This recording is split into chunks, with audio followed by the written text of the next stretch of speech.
Dans cette vidéo, on va voir les conditions. Il y a 4 types de conditions qu'on va voir aujourd'hui, qui sont les principales, c'est le if, le else if et le switch. Alors, les conditions, qu'est-ce que c'est et qu'est-ce qu'on va voir? Donc, comme je vous l'ai dit, on va voir if, if else if et switch. Et à quoi ça sert? Eh bien, ça sert à faire des conditions. Et oui, heureusement que vous avez regardé cette vidéo parce que sinon vous l'aurez jamais deviné. C'est-à-dire que le principe des conditions, c'est la logique même de tout programme. C'est un bloc de code qui va vérifier une vérité ou non. Par exemple, je vais regarder si ma variable vaut ça, vaut telle valeur, alors je vais faire ça. Et à partir de là, vous pouvez comprendre qu'on peut faire des programmes qui sont très complexes avec beaucoup d'embranchements. C'est un peu ce qui est représenté ici, c'est qu'on part d'une situation et s'il se passe quelque chose, alors on fait ça, s'il se passe quelque chose d'autre, alors on fait ça, etc., etc. Et il y a plusieurs types de conditions, puisqu'on peut voir est-ce que quelque chose est égal à quelque chose, mais on peut aussi faire quelque chose si c'est vrai, mais faire autre chose si ce n'est pas vrai. Et on peut même aller encore plus loin en faisant est-ce que cette valeur est égale à ça? Est-ce qu'elle est égale à ça? Sinon, est-ce qu'elle est égale à ça? Sinon, on fait ça. Et du coup, on peut aller très loin, ça peut être potentiellement infini, les imbrications de conditions pour vérifier beaucoup de valeurs, beaucoup de cas. Alors on commence par la condition la plus simple, c'est le if. La structure du if est très simple. On met le mot-clé if, un espace, on met entre parenthèses la condition qu'on va mettre, donc par exemple telle variable égale telle variable, et entre accolades, on va mettre notre code. Je vais vous montrer tout de suite un exemple. Donc je vais vous montrer l'exemple d'un if tout simple, comme il y a de plus basique. Donc on va déclarer par exemple un booléen. Donc on va pas l'appeler bool, hein, on va l'appeler, je sais pas, et périmé. Voilà, on va dire qu'on parle d'un aliment. Et on va dire que c'est vrai. Si j'arrive à écrire, voilà. Par exemple, on va dire j'ai un aliment dans le frigo, il est périmé. Ben, si je veux vérifier si cet aliment est périmé, autrement qu'en lisant mon code, puisque là je vois bien qu'il est périmé puisque égal à true, ben, je vais faire une condition. Je vais donc écrire if, donc le mot-clé, ensuite parenthèse, et ensuite entre les parenthèses je mets ma condition. Donc if est périmé égal à true, c'est-à-dire est-ce que périmé est vrai? Ici, vous voyez que oui, puisque périmé est vrai. Alors, une remarque, ici j'ai mis 2 égales. En effet, 1 égal, c'est l'opérateur d'affectation. Quand on déclare une variable ici, on lui dit dans et périmé, tu vas mettre la valeur true. Donc, si dans votre condition vous mettez et périmé égale true, bah, ça sera, bon déjà c'est une faute de programmation, mais ça sera toujours vrai, parce que vous assignez à périmé la valeur true. Et vous dites, est-ce que j'ai bien assigné? Enfin, ça n'a pas de sens, c'est une erreur de programmation de mettre un seul égal. C'est commun au début, hein, vous inquiétez pas, mais il faut bien mettre 2 égales, parce que un seul égal, c'est de l'affectation, donc on met la valeur dans une autre, et 2 égales, c'est pour vérifier, est-ce que et périmé est bien égal à true. Petite parenthèse, vous verrez aussi des fois 3 égales, c'est pour en plus vérifier le type, mais là, on ne va pas s'y intéresser actuellement. Donc ensuite, la petite accolade, comme d'habitude, et là, on met le code.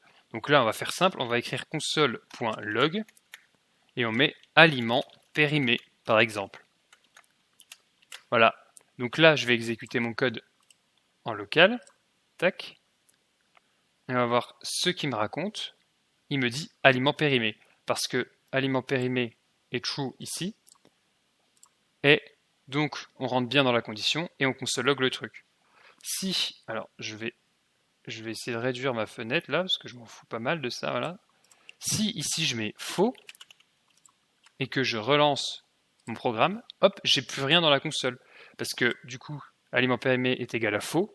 Là on vérifie, est-ce qu'il est égal à vrai? Non, c'est pas vrai, donc du coup, le programme va pas du tout exécuter, il va pas lire ce qu'il y a là, et il va continuer, après la deuxième accolade, il va continuer sa vie. Ensuite, on a le else. Le else, c'est une extension du if, puisqu'on va mettre, comme tout à l'heure, le if avec la condition, comme ce qu'on vient de voir. Et à la suite de l'accolade ici fermante du if, on va rajouter else, et on va faire accolade, et là, c'est un autre code. Et ce qui va se passer, c'est que quand cette condition-là va être vraie, donc quand la condition du if va être vraie, on va exécuter ce code-là, comme tout à l'heure. Mais sinon, on va exécuter ce code-là.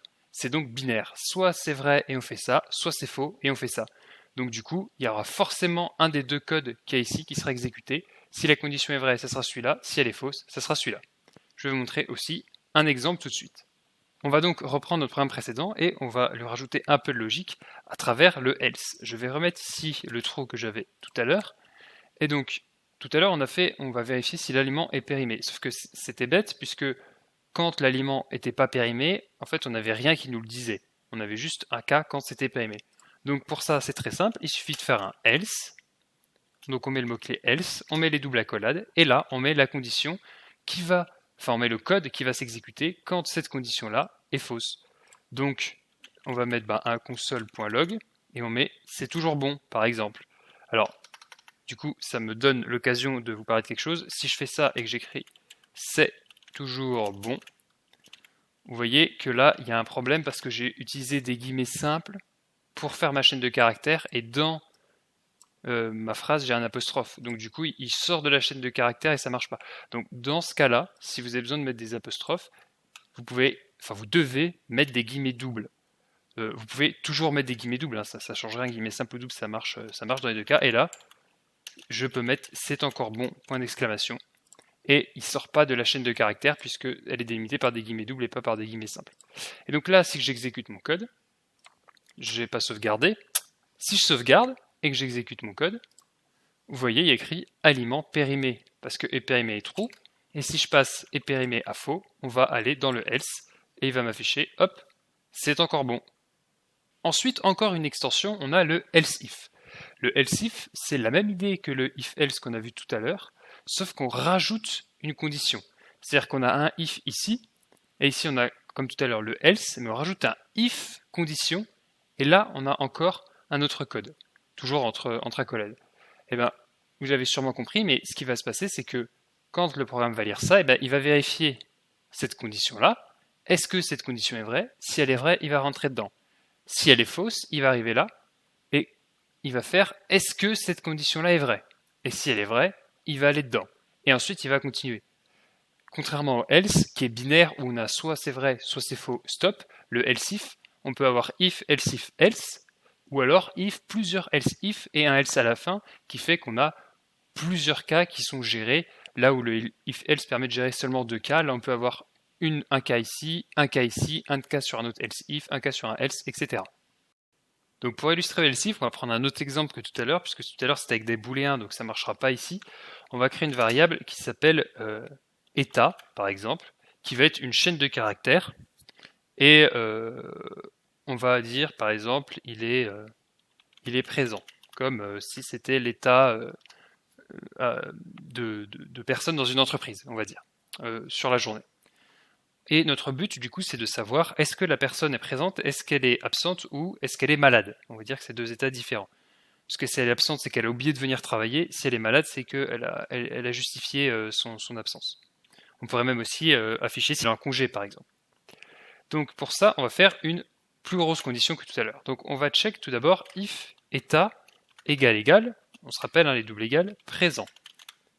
Donc dans ce cas-là, on va faire console.log et on va mettre la personne est présente. Juste, j'ai pas réussi à écrire personne, c'est dommage. Personne, la personne est présente. Donc là, incroyable, si je sauvegarde et que j'exécute le code, il me dit la personne est présente. Rien d'incroyable. Ensuite là, je vais pas mettre juste un else, parce que sinon ça veut dire que s'il n'est pas présent, il est absent, mais on ne sait pas s'il est malade, s'il est en congé, ou s'il est en congé maternité par exemple. Du coup, comme on veut affiner notre condition, on va mettre else if, et là on va rajouter une condition. Donc là, en fait, on va vérifier quelque chose d'autre. Donc par exemple, s'il n'est pas présent, ça peut dire par exemple qu'il est absent. Hop, et donc là on console.log et on peut mettre un truc comme c'est bizarre, il n'est pas venu.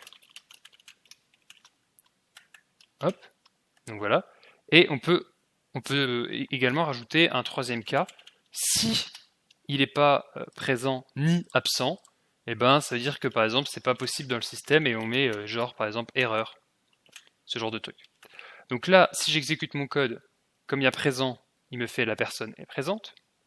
Si à la place de présent, je mets absent et que j'exécute mon code, il rentre dans cette condition-là. C'est bizarre, il n'est pas venu. Et si je mets complètement quelque chose d'autre, genre 556, là, eh ben j'ai une erreur.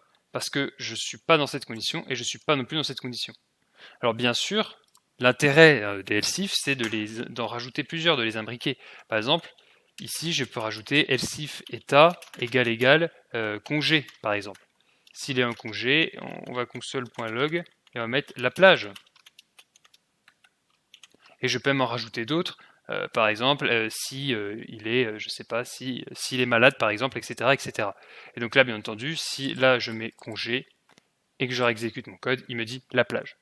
Donc voilà, c'est comme ça que vous pouvez faire des conditions multiples avec des if, des else-if, des else-if, des else, ce qui fait qu'il va vérifier cette condition. Si elle n'est pas vraie, il va vérifier cette condition. Si elle n'est pas vraie, il va vérifier cette condition. Et si elle n'est pas vraie, il va aller ici. Bien sûr, ce else là n'est pas obligé, hein, si vous ne le mettez pas. Il va vérifier ça. Si c'est pas vrai, il va vérifier ça. Si c'est pas vrai, il va vérifier ça. Et si aucun n'est vrai, il va tout simplement continuer le code sans rien faire. Il n'est pas obligatoire de mettre un else à la suite. Et également, toute condition peut être imbriquée, que ce soit dans un if, dans un else if, etc. Ici, s'il est en congé, vous pouvez encore vérifier autre chose. Par exemple, if, je ne sais pas, si on avait une deuxième variable, let, je ne sais pas, jour congé, on va dire il reste 2 jours de congé. Si jour congé, par exemple, est supérieur à 5, on pourrait afficher console.log, il reste du temps de vacances. 3 petits points. On peut remettre un else ici et afficher autre chose. Et même dans ce else, on peut rajouter un autre if qui fait une condition. Et après ce if, on peut rajouter un else if ici qui fait autre chose. Et après le if, un autre else, etc. Ce que je veux vous dire, c'est qu'on peut imbriquer les conditions à l'infini pour faire des arbres en fait de conditions, de check de est-ce que c'est ça ou ça ou ça, très complexe. Par contre, du coup, ça devient vite compliqué, ça devient vite peu lisible. Évitez d'en imbriquer trop à la suite, parce que ça devient compliqué à lire, mais c'est tout à fait possible à faire. Enfin, la dernière condition qu'on va avoir aujourd'hui, c'est le switch, qui est un peu différent des autres, puisque lui, en fait, il permet de vérifier beaucoup de cas différents en une seule fois. Le switch va être utilisé quand vous avez beaucoup de cas à vérifier sur la même variable. Il s'écrit comme ça. Donc on écrit le mot-clé switch, entre parenthèses on met la variable, l'expression qu'on veut tester. Dans cet exemple-là, j'ai mis une variable qui s'appellerait ma variable. Et ensuite, entre les accolades, on va faire un ensemble de conditions. Ça, c'est un bloc de conditions du case au break, là, qui fait case, donc dans le cas où, littéralement. Là, on met ce qu'on aurait mis dans le if après le égal, par exemple. Donc dans le cas où valeur 1, on va faire ça. C'est comme si ici on avait if parenthèse valeur 1 parenthèse, on fait ce code là. Et ensuite c'est comme si on avait un autre if parenthèse valeur 2 parenthèse, etc. Donc vous allez enchaîner les cas à la suite comme ça. Donc la condition en fait ça va être est-ce que cette variable là, enfin la condition qu'on a mis là, est-ce que ça c'est égal à ça? Si oui, on rentre là-dedans, sinon on continue. Est-ce que ça c'est égal à ça? Là ici valeur 2. Si oui, on rentre là-dedans, sinon on continue. Et vous pouvez enchaîner tous les cas à la suite, tous les case, et à la toute fin, il y a un case qui s'appelle default. Vous remarquerez que là, à chaque fois, il y a des breaks, parce que quand on rentre dans un switch, une fois qu'on est rentré dans un cas, on exécute le code et ensuite on break, c'est-à-dire qu'on sort du switch. On ne peut pas rentrer dans 2 cases à la suite, c'est impossible. Donc on rentre dedans et on break, donc c'est-à-dire on sort et on ne va pas check toutes les autres possibilités. Et bien, le default, lui, il n'en a pas, puisque c'est le code par défaut, comme si vous aviez un if, else if, et juste un else à la fin. C'est-à-dire que si aucun des cas a matché au-dessus, eh ben on va rentrer dans le default. Je vais reprendre l'exemple de tout à l'heure avec le mec ou la fille qui était présent à la réunion là, donc on remet présent, enfin à son entreprise. Vous avez vu que tout à l'heure, on a fait beaucoup de conditions. On a fait if son état est présent, alors on fait ça. Sinon, si son état est absent, alors on fait ça. Sinon, si son état est congé, alors on fait ça. Et bien, pour ce genre de situation, quand on vérifie tout le temps la même variable et qu'on cherche différentes valeurs, il est plus pertinent de faire un switch que un if else if. Globalement, c'est comme ça que vous choisissez. Si vous faites tout le temps des conditions sur la même la même variable, la même valeur, et que vous vérifiez juste différentes valeurs de cette variable, ça veut dire qu'il faut faire un switch. Alors un switch, comme on l'a vu, ça s'écrit switch, comme ça. Ici, vous mettez votre condition. Donc là, c'est... Enfin, votre condition, non, on ne met pas la condition, on met la moitié de la condition, donc on met la variable sur laquelle on va check la condition. Ensuite, on met les accolades. Et là, on va mettre l'autre partie de la condition. Donc, case présent, par exemple. Non, pas état, je ne sais pas pourquoi il m'a ajouté ça. Et là, on n'oublie pas le break. Et là, on a notre condition complète. Donc, en fait, là, ça veut dire, est-ce que état égale présent? Si oui, et bien alors, on peut console.log, la personne est là. Et ensuite, on peut continuer case absent, les deux points, mais bon, je ne sais pas pourquoi il fait ça. On refait, oula, on essaye d'écrire correctement. On refait un console log, la personne est absente, par exemple. Hein. On n'oublie pas le break. Et on peut mettre encore un autre cas, case congé, deux points, toujours pas état, hein, console.log, la plage. Voilà. Et on a, comme tout à l'heure, le cas, si jamais aucun n'est vrai, et ben default console.log erreur, par exemple. En fait, on a fait le même algorithme que tout à l'heure, sauf qu'il est beaucoup plus lisible que d'avoir un if, else if, else if, else if, else if, else if. Il est plus condensé, et ben, c'est comme ça qu'il faut faire tout simplement. Donc là, vous voyez, si j'exécute mon code en mettant qu'il est absent dans état, hop, j'exécute. Il me dit bien la personne est absente. Parce que dans le switch, il va vérifier sur état. Et bah du coup, est-ce qu'il est présent? Non. Est-ce qu'il est absent? Oui. Et donc, il va me faire ça. Et si je mets congé ici, et ben, il va me console log la plage. Hop, la plage. Et il m'a mis aussi erreur. Parce que j'ai oublié de mettre un break. Voilà l'utilité du break, c'est que du coup, on n'est pas sorti de la condition. Donc, je répare mon erreur en direct et je réactualise. Et là, il me met bien que la plage. Parce que j'ai mis congé. Et comme tout à l'heure, hein, si je remets n'importe quoi et que j'exécute, il me met erreur. Donc le switch, on l'utilise quand on veut tout le temps jouer sur la même variable et qu'on veut check différents cas. Bien, c'est sa force de ce genre de truc. Par contre, du coup, sa faiblesse, c'est qu'on ne peut pas faire des conditions beaucoup plus complexes que ça. Vous ne pouvez pas vérifier si état est ça et qu'une autre variable est ça. Enfin, vous pouvez, mais il faudrait mettre des if à l'intérieur, etc., etc. Voilà, c'est pas très propre. Donc voici la forme d'un switch. On va terminer avec les autres opérations qui sont possibles de vérifier dans une condition. Donc là, on a vu qu'on pouvait vérifier si un booléen était vrai ou non, ou si un nombre était supérieur ou inférieur. Mais il y a d'autres possibilités.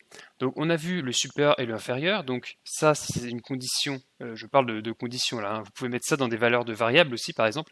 Mais c'est surtout utile pour les conditions, pour check un if, un else, quelque chose comme ça. Ça sera vrai si donc ce nombre-là est plus grand que celui-là. Alors quand je dis nombre, ça peut être des nombres écrits en dur ou des variables, il n'y a pas de souci, on peut même les mélanger.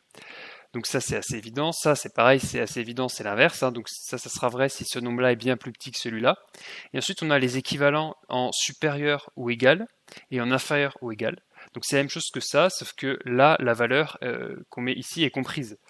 Donc ça va vraiment être supérieur ou égal. Si là je mets 4 supérieur à 4, ça sera faux. Par contre si je mets 4 supérieur ou égal à 4, ça sera vrai.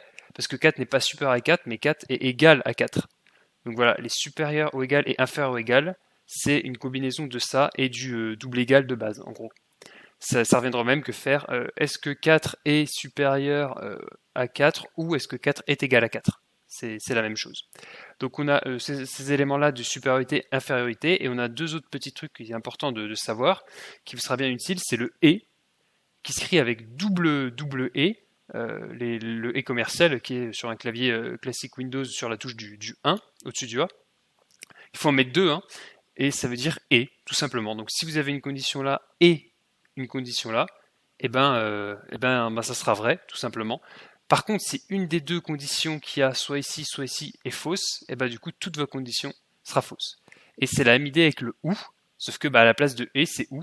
Alors il faut mettre du coup les doubles barres obliques qui se font avec la touche Alt plus la touche 6 qui est au-dessus du T et du Y sur un clavier Windows classique.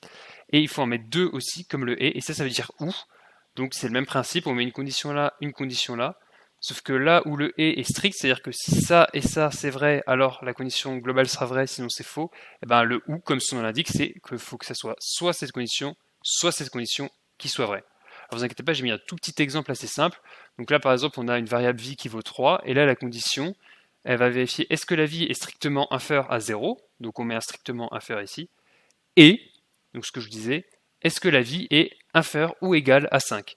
Imaginons que 5 c'est la vie maximum du joueur, c'est-à-dire qu'on entrera dans cette condition que si la vie est strictement supérieure à 0, donc si elle est égale à 0 ça ne marchera pas, il faut qu'elle soit vraiment strictement inférieure à 0, et il faut qu'elle soit inférieure ou égale à 5. Donc si elle vaut 1 on rentre, si elle vaut 2 on rentre, si elle vaut 3 on rentre, si elle vaut 4 on rentre, et si elle vaut 5 on rentre aussi.